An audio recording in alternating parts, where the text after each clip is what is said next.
Hello बच्चों, कैसे हो। मैं अमर सर स्वागत करता हूं अपने YouTube चैनल ग्रेविटी क्लासेस में। आज मैं आपको बताऊंगा कि जो हमारा ओल्ड पैटर्न था और अब जो CBSE का न्यू पैटर्न आया है वो हमारे लिए कितना अच्छा है या कितना ख़राब है। क्या पहले वाला सिस्टम अच्छा था या अभी का सिस्टम अच्छा है, और अच्छा है तो क्या अच्छाइयाँ हैं, इस पे हम डिस्कस करेंगे। तो वीडियो में अंत तक बने रहिए। हो सकता है थोड़ा समय लूँगा, पर आपको बहुत सारी चीज़ें क्लियर कर दूँगा मैं। तो आइए थोड़ा पास्ट में चलते हैं, पीछे। क्या है कि हमारा जो अभी तक का एजुकेशन सिस्टम था, हमारा जो पैटर्न था, वो पिछले 20-30 सालों से सेम था, बिल्कुल चेंज नहीं हुआ है। आप जाइए, एग्ज़ाम के कोई बोर्ड का एग्ज़ाम है और आपको एग्ज़ाम देना है, पिछले 5 साल का क्वेश्चन पेपर लीजिए, उसको अच्छे से रख लीजिए, उसको याद कर लीजिए 1 महीना पहले और जाकर एग्ज़ाम दे दीजिए। आपके बोर्ड में बहुत अच्छे नंबर आ जाएंगे, 80%, 90%। तो बहुत आसान तरीका था, जाइए, रटिए और एग्ज़ाम दे दीजिए। पिछले कुछ सालों से आपने देखा होगा कि बहुत सारे बच्चों को क्लास 10th में बोर्ड एग्ज़ाम में 10 CGPA मार्क्स आते हैं। आप जिससे ही पूछो 10 में से 4 लोग ऐसे होंगे जिनके मार्क्स जो होते हैं वो 10 CGPA आते हैं। तो क्या बोर्ड एग्ज़ाम इतना आसान हो गया है या CBSE बहुत इजी हो गया है? एक्चुअली देखा जाए तो इजी तो था ही, पर उसका जो सिस्टम था ना, उसे और आसान बना दिया था, जिससे कोई भी बच्चा रट कर, याद करके, एग्ज़ाम में लिख करके अच्छा मार्क्स ला सकता था। तब शायद CBSE को लगा कि भाई ये तो ठीक नहीं हो रहा है। और आप भी जानते हो कि वो प्रोडक्टिव नहीं होता है। जो एग्ज़ाम रट करके नंबर ला देते हैं, नंबर तो आ जाता है पर वो प्रोडक्टिव नहीं होता है। इसलिए आपने देखा होगा कि बहुत सारे ऐसे बच्चे हैं जिनका 10 CGPA बोर्ड में आया और 12th के बाद किसी भी एंट्रेंस एग्ज़ाम को वो क्लियर नहीं कर पाते हैं, कोई भी कॉम्पिटिटिव एग्ज़ाम क्रैक नहीं कर पाते हैं।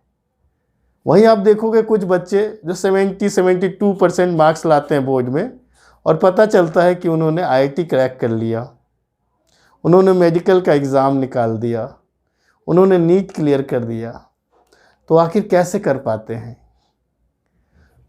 तो मार्क्स जो होता है ना, जो मार्क्स लाना जो ना, वो डिसाइड नहीं करता था कि कौन बच्चा कितना काबिल है अभी तक के सिस्टम में, क्योंकि रटो, एग्ज़ाम दो और अच्छे मार्क्स ले आओ।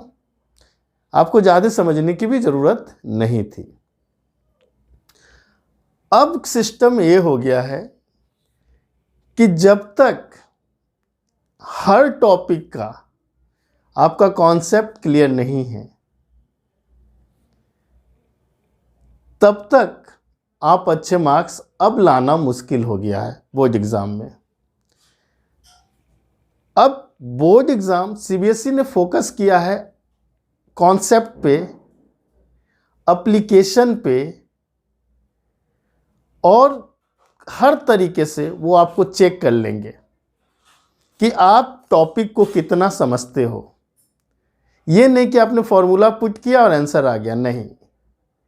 तो ये जो नया पैटर्न आया है, ये उन बच्चों के लिए बहुत ही आसान हो गया है और बहुत अच्छा स्कोर कर सकते हैं जो चीज़ों को समझ कर पढ़ते हैं, कॉन्सेप्ट क्लियर करके चलते हैं, रटना जिन्हें पसंद नहीं है। और उन बच्चों को मुश्किल हो जाएगा जो रट करके मार्क्स लाते थे। अब एक एक ऑब्जेक्टिव मार्क्स भी जो है ना, वो एक एक कॉन्सेप्ट बेस होता है। और केस स्टडी में आप सीखोगे कि भाई जो हमने पढ़ा है, फिजिक्स पढ़ रहे, मैथ्स पढ़ रहे, उसका रियल लाइफ में क्या एप्लीकेशन है। पहले हमें पता ही नहीं चलता था भाई क्यों पढ़ रहे हैं, क्या यूज़ है। अब एप्लीकेशन बेस्ड क्वेश्चन आ रहा है। जो कि पढ़ाई को इंटरेस्टिंग भी बना रहा है और आपको मज़ा भी आएगा, थोड़ा सा चेंज भी हो रहा है तो आपको भी मज़ा आएगा कि अच्छा ये चीज़ का एप्लीकेशन ऐसा होता है, रियल लाइफ में कैसे अप्लाई करेंगे। तो इन चीज़ों पे फोकस किया गया है, कॉन्सेप्ट पे फोकस किया गया है, एप्लीकेशन पे फोकस किया गया और लॉजिक पे आप कितना अपना दिमाग को इस्तेमाल कर सकते हैं, कितना आप यूज़ कर सकते हैं। तब जाके इस तरह से न्यू पैटर्न को तैयार किया गया है।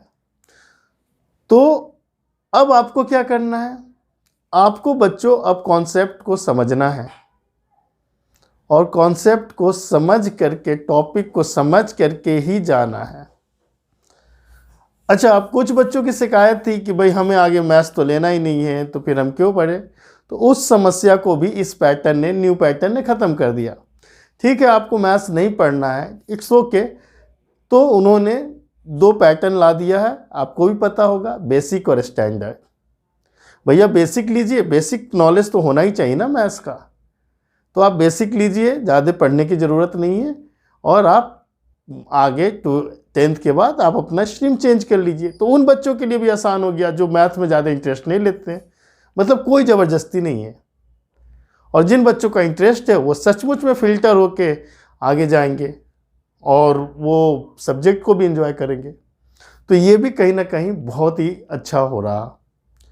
तो कुल मिलाकर के ये जो सिस्टम है, नया वाला सिस्टम जो है, वो बहुत ही प्रोडक्टिव है। ये आपको एप्लीकेशन बेस्ड चीज़ें हैं जो आपके कॉम्पिटिटिव एग्ज़ाम को क्रैक करने में आपकी बहुत मदद करने वाला है। हाँ, आप बहुत अच्छा करोगे, आगे अपने उस फील्ड में बहुत अच्छा करोगे, आपको अपने सब्जेक्ट का बहुत अच्छा नॉलेज होगा, उस नॉलेज को आप रियल लाइफ में अप्लाई भी कर सकते हो। तो ये सिस्टम कुल मिला के बहुत ही अच्छा है और जो बच्चे मैथ्स, फिज़िक्स, केमिस्ट्री जो अपने सब्जेक्ट को एंजॉय करते हैं वो बहुत ही अच्छा मार्क्स ला सकते हैं। और अभी आप देखो अपने आसपास, आप अपने आसपास देखो, कई ऐसे लोग हैं जो ग्रेजुएट हैं, जो पीएचडी हैं, पर वो बेरोज़गार हैं,